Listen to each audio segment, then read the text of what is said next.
अगर हम इन वर्गों की बात करते हैं तो हम जातिवादी, और इन जो वर्गों का हक खाते हैं वो राष्ट्रवादी। हम पिछड़े दलित, दर्दमंद और जरूरतमंद की बात करें तो जंगल राज वाले, और आप इंसान से इंसान को लड़ाओ, नफरत पैदा करो तो आप मंगल राज वाले। वाह जी वाह। इस देश का हर दूसरा आदमी ओबीसी है, लेकिन क्या यहाँ बैठा हुआ हर दूसरा व्यक्ति ओबीसी है? मंडल कमीशन लागू होने के 28-26 साल बाद भी आज ओबीसी विश्वविद्यालयों में क्यों नहीं है? केंद्रीय विश्वविद्यालयों में कितने कुलपति ओबीसी हैं?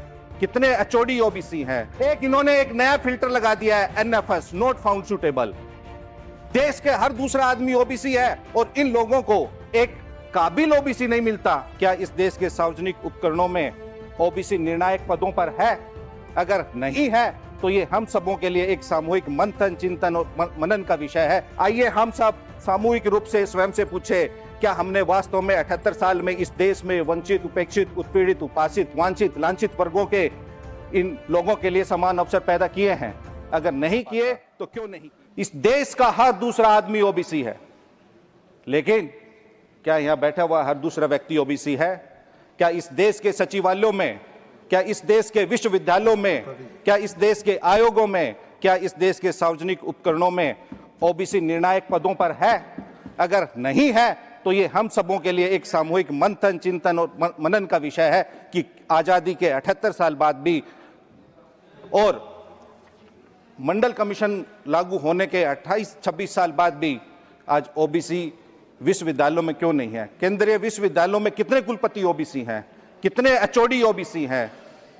नहीं है। यूजीसी की अपनी रिपोर्ट है कि पिछड़े ओबीसी विद्यार्थियों पे ओबीसी आप अरे 10 साल पहले नहीं थे तो क्या आप भी वही आना चाहते हैं जहां 10 साल पहले थे? संजय जी, आप 10 साल पहले यहाँ आए हैं। महोदय, ओबीसी को मिलने वाली 9 लाख नौकरियां उन्हें नहीं दी गई है। अगर आप ओबीसी बैकलॉग की बात करेंगे तो 9 लाख से अधिक ओबीसी बैकलॉग है। 26 साल मंडल कमीशन के लागू होने के बाद भी आरक्षित कोटे की, ओबीसी आरक्षित कोटे की 7% वैकेंसियां खाली हैं। क्यों खाली हैं? आप जवाब दीजिए इस बात का। कौन बेईमान है जो ओबीसी को उनके हक और उनके अधिकार से वंचित कर रहा है? इन्होंने एक नया फिल्टर लगा दिया है, एनएफएस, नॉट फाउंड सुटेबल। देश के हर दूसरा आदमी ओबीसी है और इन लोगों को एक काबिल ओबीसी नहीं मिलता, सुटेबल नहीं मिलता, इनको कोई उपयुक्त नहीं लगता। कौन लोग हैं वो जो ओबीसी को एनएफएस घोषित करते हैं? महोदय, उन लोगों की सामाजिक पृष्ठभूमि देखनी चाहिए, उन लोगों की जांच करनी चाहिए, सामाजिक पृष्ठभूमि जो लोग जन्म से अपने आप को श्रेष्ठ समझने के अहंकार में पले बढ़े हैं, जो अपने ओबीसी को अपने से नीचे को तुच्छ मानते हैं, उनको लगता है कि सब लोग एनएफएस हैं। अगर ओबीसी, इस देश का हर दूसरा आदमी आपको एनएफएस लगता है तो आप उसको अपने बराबर लाने के लिए क्या कर रही है, आपको इसमें मेंशन करना चाहिए। 9 लाख उनके पद रिक्त क्यों हैं? इसका आपको, ओबीसी का जब बात आती है इतना न्यायिक हस्तक्षेप बढ़ जाता है। ओबीसी के मसले वर्षों वर्षों से कोर्ट में पड़े हैं, सारी रिपोर्ट्स देते हैं। महोदय, बीजेपी शासित राज्यों में ओबीसी समुदाय के लोगों के साथ जबरन उनका घर तोड़ने, बिना नोटिस कार्रवाई करने और भेदभाव की खबरें सामने आ रही हैं, जो सीधे तौर पे उनके संवैधानिक अधिकारों का हनन है। शासित वर्ग, विशेष रूप से पिछड़े, दलित और वंचित, अभी भी न्याय की प्रतीक्षा कर रहे हैं। न्याय की राह अभी दूर दूर तक नहीं खुली है।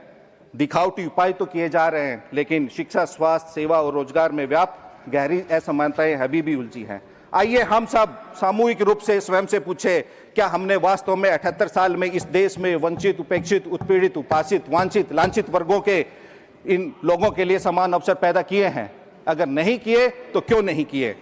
जवाब है नहीं। हम अगर इनकी बात कर, महोदय मैं अपनी बात खत्म कर रहा हूं, अगर हम इन वर्गों की बात करते हैं तो हम जातिवादी, और इन जो वर्गों का हक खाते हैं वो राष्ट्रवादी।